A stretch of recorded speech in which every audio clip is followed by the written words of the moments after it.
आज के इस वीडियो में मैं आपको क्लास 11th के पॉलिटी का चैप्टर नंबर 2 भारतीय संविधान में अधिकार, इस पूरे चैप्टर को एक वीडियो में मैं कंप्लीट कराने वाला हूँ। इससे पहले चैप्टर 1 मैंने अपलोड कर दिया, अगर आपने ना देखा हो तो वहाँ से उसको जाके देख सकते हो। तो स्टार्ट करते हैं वीडियो को। देखो, हमें पढ़ना है भारतीय संविधान में अधिकार।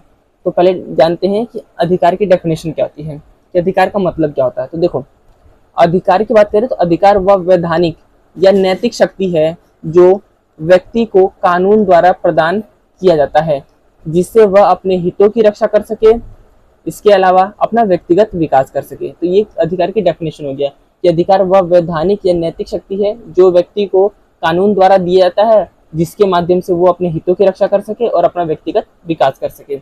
ये आसान सी डेफिनेशन अधिकार की याद रखना, 1 नंबर में पूछ लेता है। आगे देखो, अगला है अधिकार का महत्व। अब हमें पढ़ना है कि आखिर अधिकार का इतना महत्व क्यों है। ठीक है, इसके महत्व को जानते हैं। तो जब आप एनसीईआरटी बुक पढ़ोगे तो उसमें क्या है, 2 एग्जाम्पल दिया हुआ है जिसके माध्यम से अधिकारों का इतना महत्व क्यों है इसको बताया गया है। जैसे देखो, पहला जो एग्जाम्पल है, ये जो पहला उदाहरण है वो क्या है, 1982 में एशियाई खेल होने वाला है। उससे पहले जो निर्माण कार्य है वो उसको पूरा करना था। तो ऐसे में क्या है, मजदूरों की नियुक्ति की गई। ठीक है, मजदूरों से काम करवाया गया। लेकिन दिक्कत क्या हुई कि जो मजदूरों ने काम किया उनको वो पूरी सुविधाएं नहीं मिली। इसके अलावा उनको न्यूनतम वेतन, जितना भी मतलब न्यायालय ने फिक्स कर रखा है कि न्यूनतम वेतन एक मजदूर को इतना मिलना चाहिए, उससे कम वेतन दिया गया। अब ऐसे में जो मानव अधिकार जो संस्थाएं थी वो कोर्ट चली गई, सुप्रीम कोर्ट चली गई इस चीज को लेकर कि मजदूरों से काम करवाया गया, लेकिन उनको जो भी मतलब उनकी जो न्यूनतम वेतन मिलना चाहिए वो नहीं मिला। इसके अलावा अन्य सुविधाएं वो सब नहीं मिला। तो सुप्रीम कोर्ट ने इस पे कहा कि उन जो भी मजदूर हैं उनको क्या है, जितने भी वो जिस भी स्तर पर काम किए उसके हिसाब से उनको जो न्यूनतम वेतन सरकार ने फिक्स किया वो देना पड़ेगा। और इस तरीके से कंपनी ने उनको सारी चीजें दिया। ऐसे में ये देखने को मिलता है कि यहाँ पे शोषण के विरुद्ध जो अधिकार है उसका हनन हुआ। मतलब कहने का मतलब है कि मजदूरों से काम करवाया गया, लेकिन उनकी जो मतलब जितना सैलरी फिक्स की गई थी उतनी सैलरी नहीं दी गई। ठीक है, तो इस तरीके से यहाँ पे देखने को मिलता है कि कहीं ना कहीं यहाँ पे शोषण के विरुद्ध जो अधिकार है उसका यहाँ पे हनन देखने को मिलता है पहले वाले एग्जाम्पल में। दूसरा वाला देखो, तो दूसरा वाला एक व्यक्ति है मचल लांगुआ। एक व्यक्ति का नाम है, वो 23 साल का है और असम के मडगड़िया जिले के चुबरी गांव का रहने वाला था। और उस पर जो आरोप लगा है कि उसने किसी एक व्यक्ति को खतरनाक चोट पहुंचाई, जिसके कारण क्या होता है, उसको गिरफ्तार कर लिया जाता है। और गिरफ्तार कर लिया जाता है। उसके बाद 2005 में उसे छोड़ा गया और वो उस समय वो 54 साल का हो चुका था। देखो, इस दूसरा एग्जाम्पल ये है कि एक व्यक्ति है, 23 साल की उम्र का है। ठीक है, मतलब 23 वर्ष का है और उसको गिरफ्तार कर लिया जाता है। गिरफ्तार इस आरोप में गिरफ्तार किया जाता है कि वो किसी को खतरनाक चोट पहुंचाया उसने। ठीक है, मतलब सिद्ध नहीं हुआ है, इस सिर्फ एक शक के आधार पर उसे गिरफ्तार कर लिया गया। और उसको छोड़ा कब गया, तो उसको छोड़ा गया है 2005 में, जब वो 54 साल का हो चुका था। 23 साल का था लेकिन छोड़ा गया 2005 में, जब वो 54 साल का हो गया था। अब ऐसे में 2005 में जब छोड़ा गया तब उसको ये कहा गया कि अब ये मतलब कि जो इस पे आरोप था ये झूठा आरोप था और इस तरीके से इसे छोड़ देगा। लेकिन देखो आप, वो जब उसको गिरफ्तार किया गया तो वो 23 साल का था, जब छोड़ा गया तब वो 54 साल का हो गया। ऐसे में क्या है, कहीं ना कहीं उसका जो पूरा जीवन है उसका जीवन बेकार हो गया। उसने अपना जो उसका जो पूरा जो जीवन है वो कहाँ है, वो जेल में इसने बिता दिया। और किसके मतलब ऐसा क्यों हुआ, कहीं ना कहीं जो क्या है, जो सरकार की कमियां हैं, ठीक है, या फिर जो मतलब शासन व्यवस्था है, न्याय व्यवस्था, उसमें कहीं ना कहीं ढिलाई बहुत ज्यादा है, जिसके कारण जो उसका जीवन और जो स्वतंत्रता का अधिकार है उसका यहाँ पे हनन देखने को मिलता है। तो इस तरीके से देखो, 19 पहला वाले एग्जाम्पल में हमें जो शोषण के विरुद्ध अधिकार है उसकी बात देखने को मिलती है। दूसरा में जीवन और स्वतंत्रता का अधिकार इसका देखने को मिलता है। तो ये रीजन है कि अधिकार बहुत ही ज्यादा इंपॉर्टेंट है। ठीक है, तो इस 2 एग्जाम्पल के आधार पे हम क्या निष्कर्ष निकाल सकते हैं कि अधिकारों का इतना महत्व क्यों है, क्योंकि इस अधिकारों के माध्यम से व्यक्ति का व्यक्तिगत विकास संभव होता है। ठीक है, अधिकार होगा तो व्यक्ति अपना व्यक्तिगत विकास कर पाएगा। इसके अलावा स्वतंत्रता की रक्षा होगी उसके, कि वो मतलब जैसे स्वतंत्रता की रक्षा में बहुत सारी चीजें आ जाती है, जैसा वो व्यक्ति अपने आप को अभिव्यक्त कर सकता है। ठीक है, लिख कर, बताकर, बोलकर। इसके अलावा कहीं घूम सकता है, कहीं भी जाके बस सकता है। तो इस तरीके स्वतंत्रता का अधिकार की उसकी रक्षा होगी। इसके अलावा शोषण से सुरक्षा मिलेगा उसको, इसका अधिकार होगा तो। ठीक है, जैसे इस वाले में देखोगे तो उनसे काम करवा लिया गया, लेकिन जितना न्यूनतम वेतन देना चाहिए उतना नहीं दिया गया। सुप्रीम कोर्ट फिर ने मतलब कोर्ट ने ये आदेश दिया कि उनको उन मजदूरों को उतना वेतन मिलना चाहिए जितना सरकार ने तय किया, फिर उनको बाद में वो चीजें मिलती हैं। तो इस तरीके जो उनका शोषण हो रहा है उससे उनको सुरक्षा मिलेगा। इसके अलावा इससे लोकतंत्र भी मजबूत होता है अधिकारों से। तो ये अधिकारों का महत्व है और हर नागरिक को अधिकार जो क्या होना चाहिए, मुहैया होना चाहिए। इसीलिए जो शासन करने की व्यवस्था में लोकतंत्र सबसे ज्यादा लोकप्रिय है। ठीक है, क्योंकि लोकतंत्र में ये ही संभव होता है, इसलिए लोकतंत्र इतना मतलब लोकप्रिय है। इसके अलावा देखो यही चीज हमने देखा भी कि व्यक्तिगत विकास, स्वतंत्रता की रक्षा, शोषण से सुरक्षा और लोकतंत्र को मजबूत करना। आगे देखते हैं, अगला है कि अधिकारों की घोषणा पत्र। इसकी बात करते कि होता क्या है। तो देखो अधिकारों की घोषणा पत्र कहने का मतलब जैसे संविधान है, ठीक है, तो संविधान में क्या है, कुछ विशेष अधिकार दिए, कुछ मौलिक अधिकार दिए। जैसे भारत में मूल रूप से 7 अधिकार थे, लेकिन अभी वर्तमान में 6 अधिकार हैं। तो जो 6 अधिकार है इसी को कहा गया अधिकारों की घोषणा पत्र। मतलब संविधान में जिन अधिकारों का वर्णन किया गया है, ठीक है, उसको ही कहा गया है उस अधिकारों की घोषणा पत्र। देखते हैं इसमें क्या है। तो देखो संविधान द्वारा प्रदान किए गए तथा संरक्षित अधिकारों की सूची को अधिकारों की घोषणा पत्र कहा जाता है, याद रखना। ठीक है, अधिकारों की घोषणा पत्र का मतलब है संविधान द्वारा प्रदान किए गए तथा संरक्षित अधिकारों की सूची को घोषणा पत्र कहा जाता है। यह सरकार की शक्ति पर पाबंदी लगाती है। सरकार की शक्ति पाबंदी लगाने का मतलब है सरकार मन चाहे कुछ भी काम नहीं कर सकती। सरकार सारी नीतियां, जितनी पॉलिसी वगैरह होगी या फिर जो भी अपना काम होगा वो एक फिक्स दायरे में ही करेगी, वो इस आधार पे करेगी, वो इस तरीके से काम करेगी जिससे जनता के जो मौलिक अधिकार है उसका हनन ना हो। क्योंकि अगर ये जनता के मौलिक अधिकारों का हनन हुआ तो सरकार के उस काम को जो कोर्ट होता है उसको निरस्त कर देता है, असंवैधानिक घोषित कर देता है। इसलिए जो मौलिक अधिकार होते हैं ये सरकार की शक्ति पर पाबंदी लगाती है कि सरकार मन चाहे कुछ नहीं कर सकती, जनता के मौलिक अधिकारों को ध्यान में रखते हुए, उनके हितों को ध्यान में रखते हुए ही काम करती है। इसके अलावा इसका हनन होने पर, इसका हनन मतलब मौलिक अधिकारों का हनन होने पर न्यायालय जाया जा सकता है। ठीक है, कोर्ट में जाया जा सकता है। ठीक है, चाहे सुप्रीम कोर्ट चला जाओ या हाई कोर्ट चले जाओ, ठीक है, कोई भी व्यक्ति डायरेक्ट जा सकता है। इसके अलावा आगे देखते हैं, अगला है देखो भारतीय संविधान में मौलिक अधिकार, कि भारत का जो संविधान है उसमें कौन कौन से हमें मौलिक अधिकार मिले हैं।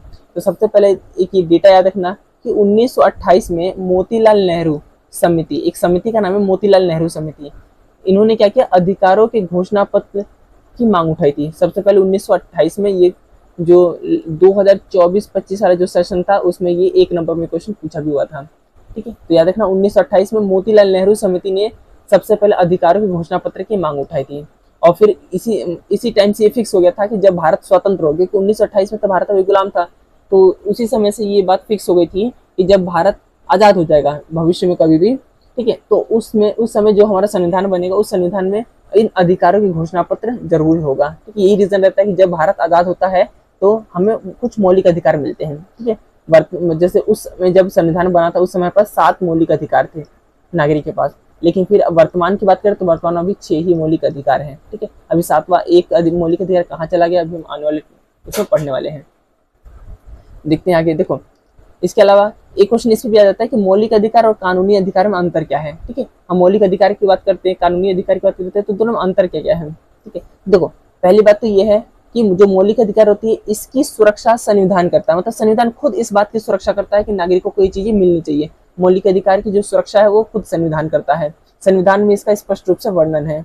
इसके अलावा मौलिक अधिकारों में बदलाव करने के लिए संविधान में बदलाव करना पड़ता है। ठीक है, इसका मतलब मौलिक अधिकारों में आसानी से परिवर्तन नहीं किया जा सकता है। ऐसा नहीं कि सरकार, जैसे मान लेते सरकार कोई काम कर रही है, अब सरकार को लगा कि नहीं जनता के जो मौलिक अधिकार है उसका हनन हो रहा है, तो ऐसा करते हैं मौलिक अधिकार को चेंज कर देते हैं। ऐसा नहीं होता है। ठीक है, अगर मौलिक अधिकार में बदलाव करना है इसका मतलब संविधान के अंदर बदलाव करना होगा।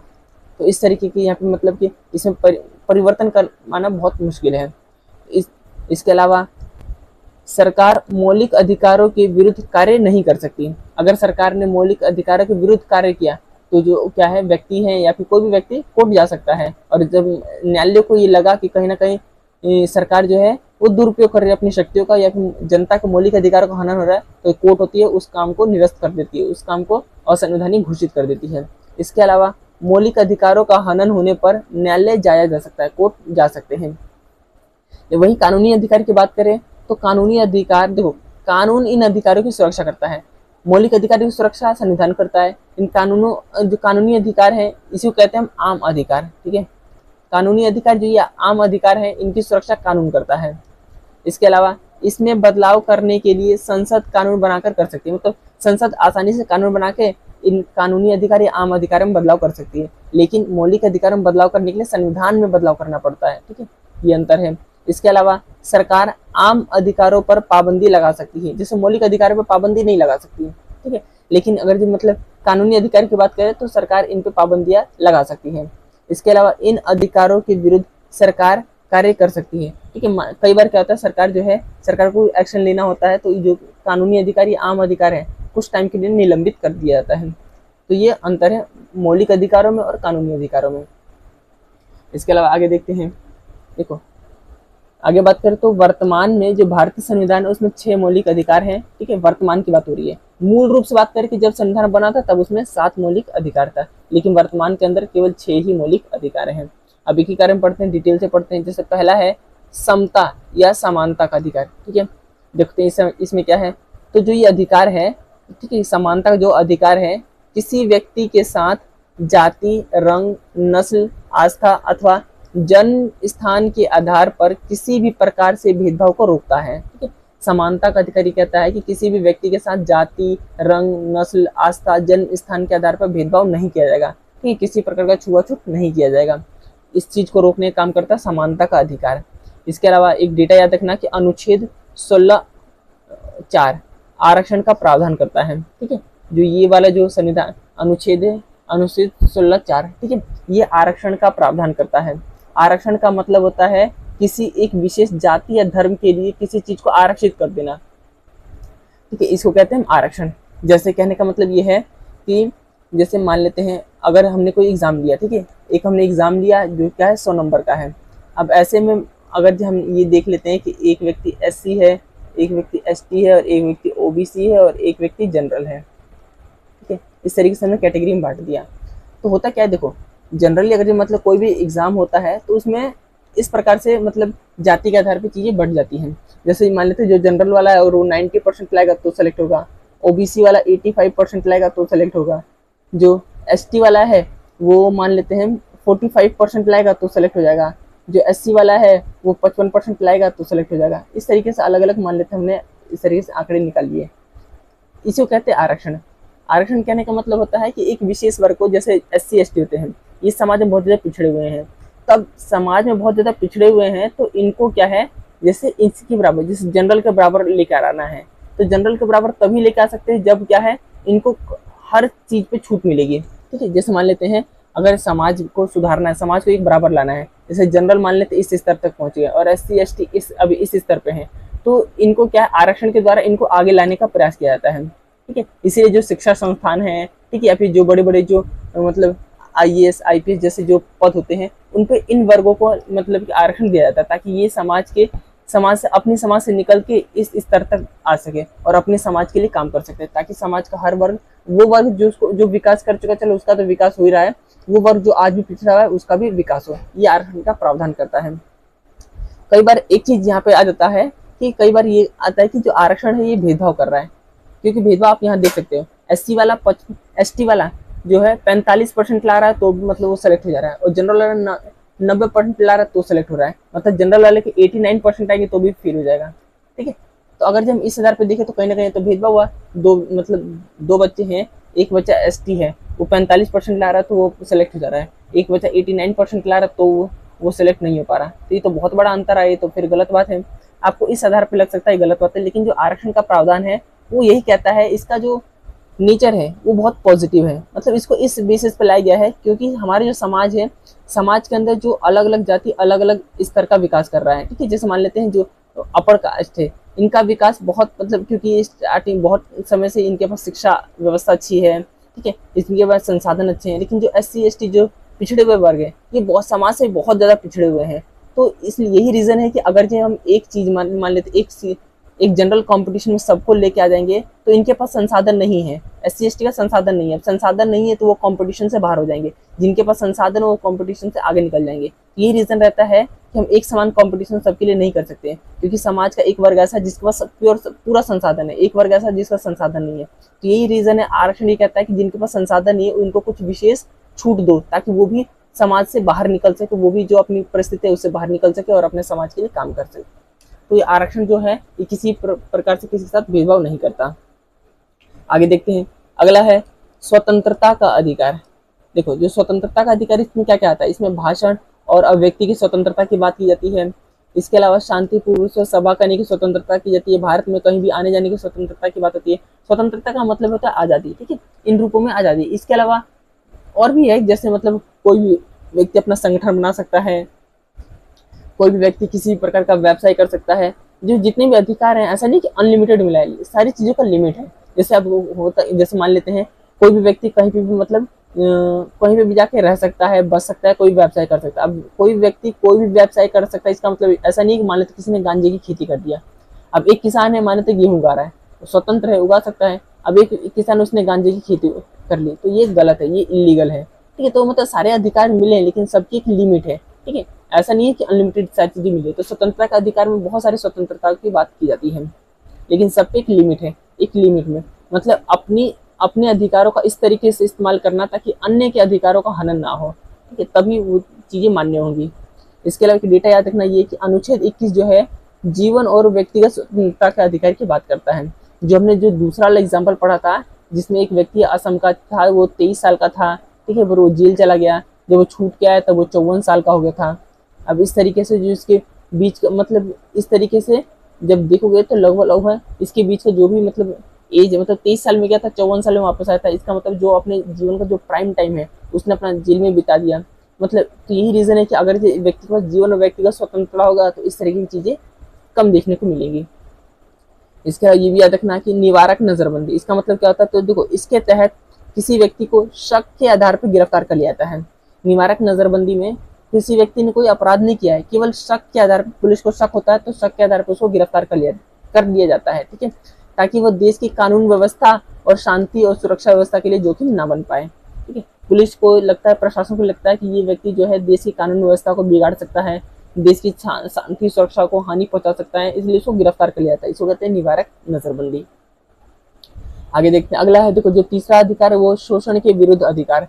इसमें क्या है कि देखो इसके तहत 14 साल से जितने कम उम्र के बच्चे हैं उनसे किसी प्रकार के कारखाने, खदान अथवा अन्य किसी भयंकर कार्य में नौकरी नहीं दी जा सकती।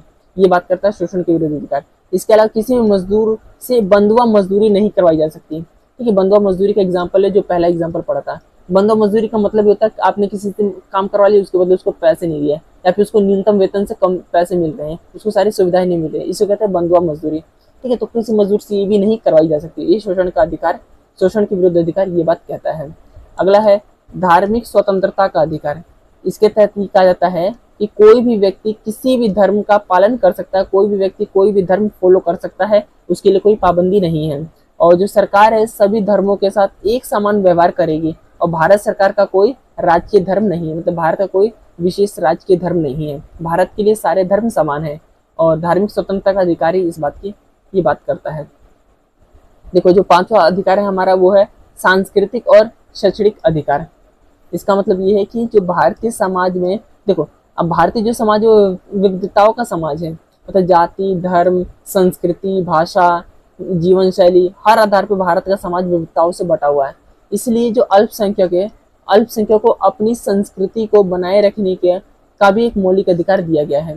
ये संस्कृति को शैक्षणिक अधिकार यही कहता है कि अगर जैसे कोई जो अल्पसंख्यक है, अगर उनको लगता है कि अगर मान लेते उनकी संस्कृति पिछड़ रही है तो अपनी संस्कृति के लिए विशेष काम कर सकते हैं। जैसे मान लेते हैं कई सारे स्कूल, जैसे स्कूल खोल सकते हैं, ठीक है। अब कई सारे जैसे अगर आप देखोगे ना, जैसे क्रिश्चियन है हमारे देश के अंदर, तो क्रिश्चियन का अपना एक स्कूल चलता है, ठीक है, जिसमें मुख्यतः उसमें क्रिश्चियन आते हैं, ठीक है। ऐसा नहीं सिर्फ क्रिश्चियन आते हैं, बाकी भी चीजें, बाकी समाज के बाकी धर्मों के लोग भी पढ़ सकते हैं, लेकिन उनकी जो सीट होती है कम होती है, मुख्यतः क्रिश्चियन की होती है। अगर क्योंकि उनको मान लेते उनको लगता है कि उनकी संस्कृति पिछड़ रही है तो वो ऐसा कर सकते हैं। तो अगर किसी को लगता है कि उनकी संस्कृति, ठीक है, उनकी भाषा के आधार पर उनको खतरा है तो वो अपने लिए विशेष कदम उठा सकते हैं। ये संस्कृति और शैक्षणिक अधिकार कहता है।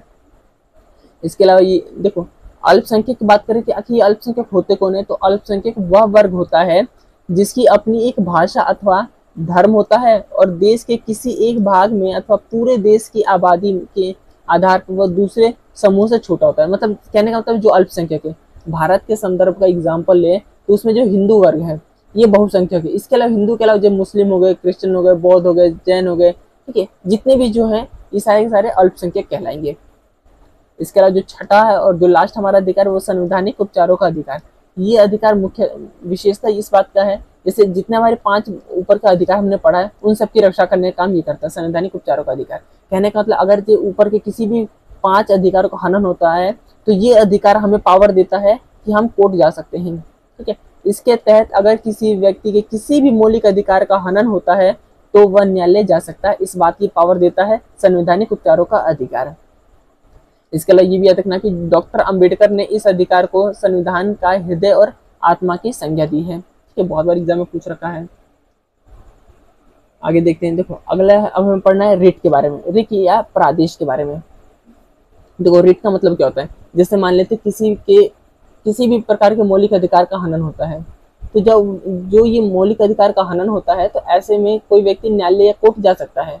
जब कोर्ट जाता है तो कोर्ट क्या है, मतलब जो कानून व्यवस्था जो सरकार है उसको आदेश देती है, वो आदेश ही रिट कहलाता है या प्रादेश कहलाता है। देखो सर्वोच्च न्यायालय अथवा उच्च न्यायालय मौलिक अधिकारों को लागू करने हेतु सरकार को आदेश जारी करती, जिसे रिट कहा जाता है। ठीक है, जो सुप्रीम कोर्ट या जो हाई कोर्ट है ये क्या है, मौलिक अधिकार को लागू करने हेतु, ठीक है, मतलब मौलिक अधिकार को लागू करने के लिए सरकार को आदेश देती है, और जो आदेश देती है इसी को कहा जाता है रिट। अभी जो रिट होते हैं ये 5 तरह के होते हैं। ठीक है, उनको हम डिटेल में पढ़ते हैं। यहाँ से भी 1 नंबर का क्वेश्चन आते हैं। ठीक है, इसके अलावा 2 नंबर से भी पूछ लेता है और 4 नंबर में भी पूछता है यहाँ से क्वेश्चन। देखो रिट की बात करें तो 5 तरह के रिट है, जिसमें से पहला है बंदी प्रत्यक्षीकरण। इसका मतलब यह है कि इसके द्वारा न्यायालय किसी गिरफ्तार व्यक्ति को न्यायालय के समक्ष पेश करने का आदेश देती है। ठीक है, पुलिस ने किसी को पकड़ लिया तो बंदी प्रत्यक्षीकरण ये कहती है कि आप उसको 24 घंटे के अंदर न्यायालय, जैसे जब 24 घंटे हो जाए तो आप उसको न्यायालय के कोर्ट के समक्ष पेश करोगे। यदि गिरफ्तार व्यक्ति यदि जो गिरफ्तारी है, गिरफ्तारी का तरीका, ठीक है, या फिर जो कारण है वो गैर कानूनी हो तो जो न्यायालय है वो गिरफ्तार व्यक्ति को छोड़ने का आदेश देती है। ये बंदी प्रत्यक्षीकरण कहलाता है। देखो दूसरा है वो है परमादेश।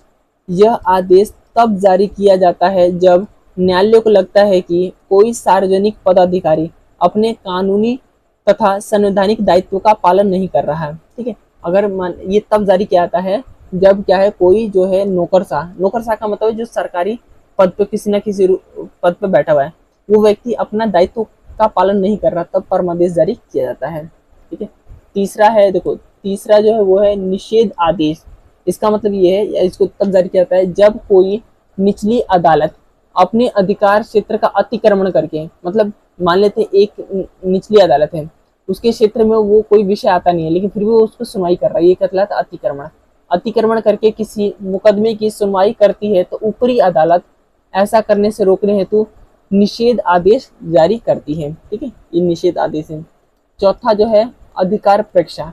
देखो इसका मतलब ये है कि जब न्यायालय को लगता है कि कोई आदमी ऐसे पद पर आसीन है जिस पर उसका कोई कानूनी अधिकार नहीं है, तब न्यायालय अधिकार प्रेक्षा आदेश को जारी करती है और उस व्यक्ति को उस पद पर काम करने से रोक देती है। और जो 5वां है वो है उत्प्रेक्षा रिट। जब कोई निचली अदालत अथवा अधिकारी बगैर अधिकार का कोई कार्य करे तो न्यायालय उसके सामने विचाराधीन मामले को उससे उत्प्रेक्षित द्वारा ऊपर की अदालत या अधिकारी को हस्तांतरण कर देती है। इसे मतलब कहा गया है कि कोई व्यक्ति जो है या कोई जो अधिकारी है वो उस पद के लायक है नहीं, ठीक है, उस पद पर है नहीं, लेकिन फिर भी उसका उस पद का उपयोग करके कोई काम कर रहा है, तो जो ऊपर की जो न्यायालय है वो उस काम को रोक देती है और बोल देती है जो इनसे ऊपर के अधिकारी है उनको ये चीज़ें सौंप दी जाती है। तो इस तरीके से जो क्या है, भारत में 5 तरह की रिट है और 5 रिटों को याद करना बहुत इंपॉर्टेंट है। ठीक है, अगला है, देखो अगला है वो है नीति निर्देशक तत्व। इसकी बात करते हैं तो देखो आखिर होता क्या है, तो जो नीति निर्देशक तत्व होते हैं ये कुछ सिद्धांत होते हैं जो सरकार को ऐसे कानून और नीतियां बनाने के लिए मार्गदर्शन देते हैं, ठीक है, जिनसे सामाजिक, आर्थिक और राजनीतिक न्याय पर आधारित कल्याणकारी राज्य की स्थापना हो सके। ये राज्य के कुछ नीति निर्देशक तत्व हैं। ठीक है, और मतलब ये कुछ ऐसे राजनीतिक मतलब नीति निर्देशक तत्व हैं जिनको सरकार को मानना बाध्य नहीं होता है। ठीक है, ये सरकार का मतलब एक मार्गदर्शक के रूप में काम करती है। सरकार कोई भी नीति या कोई पॉलिसी बनाती है तो इन सब चीज़ों को इन नीति निर्देशक तत्वों को ध्यान में रख के ही बनाती है। ठीक है, ये बस इसी काम आता है। अब इसके लिए अगर मान लेते कुछ भी मतलब जो नीति निर्देशक तत्व है, ऐसा नहीं कि इसको लागू ही करना है, सरकार के ऊपर ऐसे कोई बाध्यता नहीं। जैसे मौलिक अधिकार में क्या है, वो बिल्कुल मतलब वो तो फिक्स है, ये हर एक नागरिक को, भारत का हर एक नागरिक को वो चीज़ें मिलेंगी ही मिलेंगी, उन अधिकार मिलेंगे।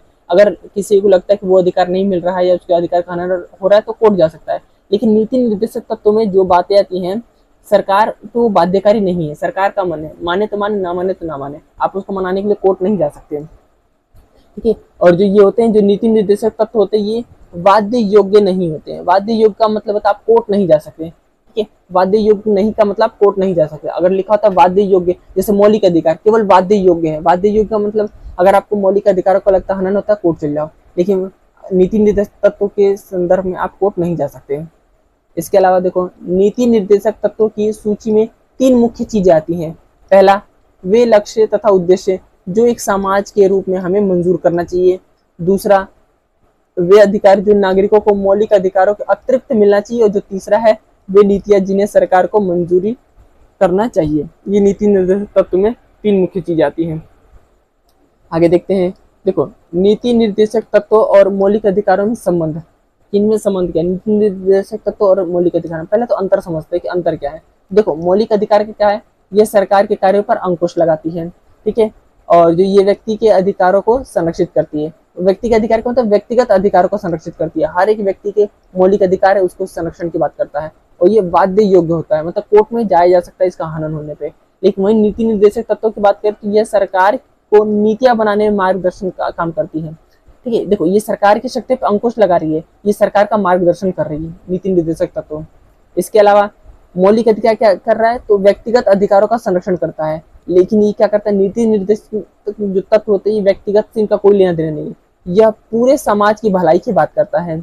और ये वाद्य योग्य हो सकता है, इसका मतलब कोर्ट जा सकते हो। ये वाद्य योग्य नहीं होता, इसका मतलब इसके संदर्भ में कोर्ट नहीं जा सकते, ठीक है। छोटा सा डेफिनेशन मतलब अंतर था। इसके अलावा आगे देखते हैं, नीति निर्देशक सिद्धांत और मौलिक अधिकारों में टकराव।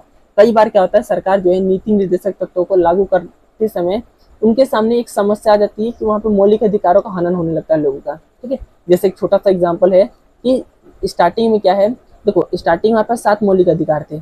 उन 7 मौलिक अधिकारों में एक मौलिक अधिकार था संपत्ति रखने का अधिकार, ठीक है। संपत्ति का अधिकार, संपत्ति का अधिकार किसी व्यक्ति को ये पावर देती है कि कोई भी व्यक्ति कितनी भी अपार संपत्ति अपने पास रख सकता है, ठीक है। तो अब ऐसे में क्या होता है, देखो जब हमारा देश आजाद हुआ 1950 के बाद से सरकार ने ये सोचा कि जो देश का जो संसाधन है वो गलत तरीके से बंटवारा हो रखा है। कहने का मतलब, इससे पहले राजा महाराजाओं का टाइम था, अंग्रेजों के टाइम भी राजा महाराजा थे। अब जो राजा महाराजा होते थे या जो जमींदार होते थे, इनके पास बड़े बड़े भूखंड होते थे। और जो गरीब जनता थी उसके पास तो भूखंड होते नहीं थे, छोटी छोटी भूखंड होती थी। तो सरकार को लगा कि ये संसाधनों का गलत तरीके से बंटवारा है। तो उन्होंने सोचा कि कहीं ना कहीं जो बड़े बड़े जो जमींदार, इनसे भूमि छीनी जाए, ठीक है, और इन गरीब लोगों को बांट दी जाए। अब ऐसे में जो जमींदार है उन्होंने इसका विरोध करने स्टार्ट कर दिया। देखो, नीति निर्देशक तत्वों में सिद्धांत में ये भी कहा जाता है कि संसाधनों का समान रूप से बंटवारा होना चाहिए, ठीक है, गलत रूप से बंटवारा भी नहीं होना चाहिए, इसकी बात आती है। अब नीति निर्देशक सिद्धांत कहता है कि संसाधनों का बंटवारा मतलब इक्वली होना चाहिए। अब सरकार इस बात को लागू करने के लिए अब क्या करेगी? यही करेगी कि इनसे संसाधन लेके इन गरीब लोगों को दे देगी। लेकिन जब सरकार ने ऐसा करने का प्रयास किया तो जो जमींदार है, जो अमीर वर्ग है, उन्होंने इसका विरोध किया। उन्होंने कहा कि हमारे पास मौलिक अधिकार है, संपत्ति रखने का अधिकार, इसके तहत हम अपार संपत्ति रख सकते हैं और सरकार हमारी संपत्ति में हस्तक्षेप नहीं करेगी, ठीक है। तो अब यहाँ पे देखोगे तो दोनों टकराव हो गया। नीति निर्देशक तत्व कहता है संसाधनों का इक्वली बंटवारा होना चाहिए, एक समान बंटवारा होना चाहिए। लेकिन संपत्ति का अधिकार कहता है कोई भी व्यक्ति कितनी भी संपत्ति रख सकता है। यहाँ पे अगर आप नीति निर्देशक तत्वों पर बात करते हो तो यहाँ पे मौलिक अधिकारों का हनन हो रहा है, ठीक है। तो ऐसे में क्या है, सरकार ने ये प्रयास किया कि हम क्या करना चाहिए, हमें जो संपत्ति के रखने का अधिकार है इसको हमें मौलिक अधिकारों की कैटेगरी से ही हटा देना चाहिए, ठीक है। और संपत्ति, देखो संपत्ति के मौलिक अधिकारों का उल्लंघन हो रहा था और इसके कारण क्या, सरकार और न्यायपालिका के बीच टकराव आ गया। टकराव इस बात पे आ गया कि सरकार का मानना ये था कि हमें मौलिक अधिकारों से संपत्ति रखने का अधिकार हटा देना चाहिए और इसको हटा के हमें कानूनी अधिकार बना देना चाहिए, ठीक है। कानूनी अधिकार में सरकार अपने मन से परिवर्तन कर सकती है संसद में कानून लाके। तो इस आधार पे ये चीजें देखनी थी। सरकार ने कोर्ट के सामने ये पक्ष रखा अपना कि कहीं ना कहीं जो संपत्ति, यहाँ पे जो नीति निर्देशक तत्व हैं, कुछ नीति निर्देशक तत्व ज्यादा पावरफुल है बजाय इन मतलब कुछ मौलिक अधिकारों से। क्योंकि यहाँ पे अगर हम बात करें, मौलिक अधिकार व्यक्तिगत की बात कर रहा है, लेकिन नीति निर्देशक तत्व पूरे समाज की बात कर रहा है। तो यहाँ पे ये कहा जाता है कि कहीं ना कहीं हमें समाज का भला करना है, तो इसमें हमें बदलाव करना पड़ेगा। तो ये चीजें निकल कर आती हैं। कई बार नीति निर्देशक तत्वों को लागू करने में मौलिक अधिकारों का भी हनन होता है। आगे देखते हैं अगला। देखो, वही है संपत्ति के अधिकार पे थोड़ा देख लेते हैं। तो मूल संविधान में यह एक मौलिक अधिकार था, ठीक है, 7 थे, लेकिन फिर बाद में गवर्नमेंट ने एक जो संपत्ति रखने का अधिकार है इसको मौलिक अधिकारों से हटा के इसको कानूनी अधिकार बना दिया, ठीक है। 1973 में सर्वोच्च न्यायालय ने संपत्ति के अधिकार को संविधान के मूल ढांचे का तत्व नहीं माना। संविधान के मूल ढांचे का सिद्धांत, ठीक है, मूल ढांचे का सिद्धांत का मतलब है सरकार न्यायपालिका का ये मानना है कि जो संविधान का मूल ढांचा है उसमें बदलाव नहीं किया जा सकता, लेकिन अगर जिस संपत्ति रखने का अधिकार का बदलाव करना है तो ऐसे में इसको हटाना पड़ेगा। तो इसलिए 1973 में सर्वोच्च न्यायालय ने ये आदेश दिया कि जो संपत्ति रखने का अधिकार है, जो ये मौलिक अधिकार है, ये हमारे संविधान के मूल ढांचे के तत्व में आता ही नहीं है। अब मूल ढांचे के तत्व में नहीं आता, इसका मतलब सरकार कानून बना सकती है और इसको हटा सकती है मौलिक अधिकारों को इसमें से। यही रीजन रहता है कि 1978 में जनता पार्टी की सरकार ने 44वें संविधान संशोधन द्वारा संपत्ति के अधिकार को मौलिक अधिकारों की सूची से निकाल दिया और संविधान के अनुच्छेद 300 क के तहत उसे एक कानूनी अधिकार बना दिया, ठीक है। स्टार्टिंग में हमने मौलिक अधिकार और कानूनी अधिकार में अंतर भी हमने पढ़ा था। अगला है नागरिकों के मौलिक कर्तव्य, ठीक है। मौलिक अधिकार अलग है, नीति निर्देशित तत्व अलग है और मौलिक कर्तव्य अलग है, ठीक है। ज्यादा कंफ्यूजन हो जाएगा, मौलिक अधिकार है मौलिक कर्तव्य है, ठीक है, तो दोनों में अंतर है।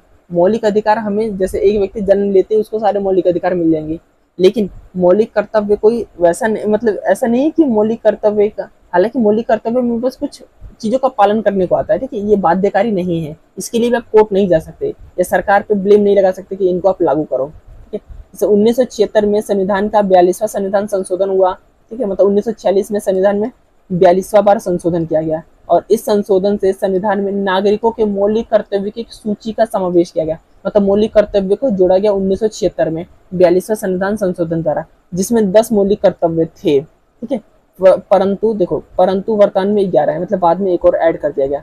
अब इन मौलिक कर्तव्यों में क्या क्या आते हैं, जैसे संविधान का पालन करना एक मौलिक कर्तव्य है, देश की रक्षा करना ये भी एक मौलिक कर्तव्य है, इसके अलावा भाईचारा को बढ़ावा देना, पर्यावरण की सुरक्षा करना, ये सारे मौलिक कर्तव्य हैं, ठीक है। तो इसको लेकर आप कोर्ट नहीं जा सकते कि इनको लागू करना है या फिर क्या करना है इसको लेकर। इसके अलावा आगे देखते हैं, ये बस यहीं तक था, ठीक है। इस तरीके से हमने इस पूरे चैप्टर को हमने कंप्लीट कर लिया और नेक्स्ट वीडियो में हम नेक्स्ट चैप्टर को इसमें कंप्लीट कर लेंगे। इस तरीके से आप साथ साथ अगर आप इसको नोट्स बना लोगे तो इसको आपको ज़्यादा आसानी होगा, आप आसानी से इसका रिवीजन भी कर पाओगे।